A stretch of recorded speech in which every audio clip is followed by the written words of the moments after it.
స్థానిక సంస్థల ఎన్నికల నగారా మోగింది. రాజకీయ పార్టీలన్నీ తాము బలపరుస్తున్న అభ్యర్థులను సిద్ధం చేస్తున్నాయి.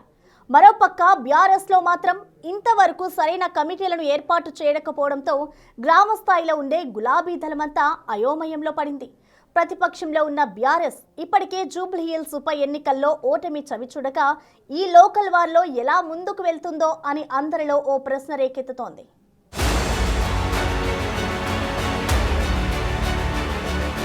తెలంగాణలో డిసెంబర్ నెల 11, 14, 17 తేదీల్లో స్థానిక సంస్థల ఎన్నికలు నిర్వహించాలని రాష్ట్ర ఎన్నికల సంఘం ఎన్నికల షెడ్యూల్ విడుదల చేసింది.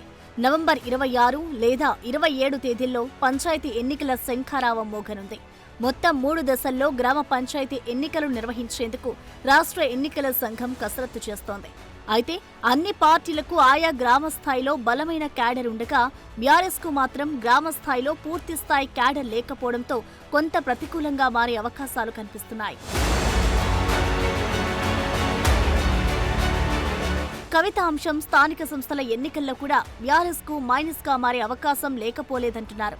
ఎందుకంటే బీఆర్ఎస్ నుంచి వేరుపడ్డ కవిత అన్ని వర్గాలకు సంబంధించిన కమిటీలను ఏర్పాటు చేసుకున్నారు. కానీ పార్టీ పెట్టి 25 ఏళ్లైనా గులాబీ పార్టీ మాత్రం ఇప్పటికీ గ్రామ స్థాయిలో బలమైన కమిటీలను ఏర్పరచుకోవడంలో విఫలమైంది.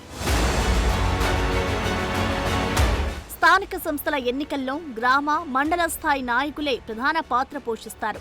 ప్రచారం చేయడం, పార్టీ బలపరిచిన అభ్యర్థులకు సహకరించడం, వారి గెలుపుకై కృషి చేయడంలో వారే ముందుంటారు. కానీ బీఆర్ఎస్ కు అటువంటి నాయకులు గ్రామ స్థాయిలో లేకపోవడం రానున్న లోకల్ బాడీ ఎలక్షన్స్ లో పార్టీకి పెద్ద ఎదురు దెబ్బగా మారే అవకాశం ఉన్నట్లు బీఆర్ఎస్ లో చర్చ జరుగుతోంది. తెలంగాణలో 10 ఏళ్లు అధికారంలో ఉన్న బీఆర్ఎస్ గతంలో ఎప్పుడూ స్థానిక సంస్థల ఎన్నికలు జరిగినా అధిక శాతం ఆ పార్టీ బలపరిచిన అభ్యర్థులే విజయం సాధించేవారు. కానీ ఇప్పుడు ఆ పరిస్థితి లేకుండా పోయింది. ఎందుకంటే క్రియాశీలకమైన రాజకీయాలకు పార్టీ అధినేత కేసీఆర్ దూరంగా ఉండడం, పార్టీలో ముఖ్య నాయకుల మధ్య సమన్వయం లేకపోవడం, బలమైన క్యాడర్ లేకపోవడం ఇందుకు కారణాలుగా కనిపిస్తున్నాయి. లోకల్ వార్ దగ్గర పడుతున్న దానికి సంబంధించిన కార్యాచరణపై పార్టీ ఫోకస్ పెట్టకపోవడం పట్ల పార్టీ శ్రేణుల్లో అయోమయం నెలకొంది. మరి రానున్న ఈ స్థానిక సంస్థల ఎన్నికల్లో బీఆర్ఎస్ ఎలా ముందుకు పోతుందో వేచి చూడాలి.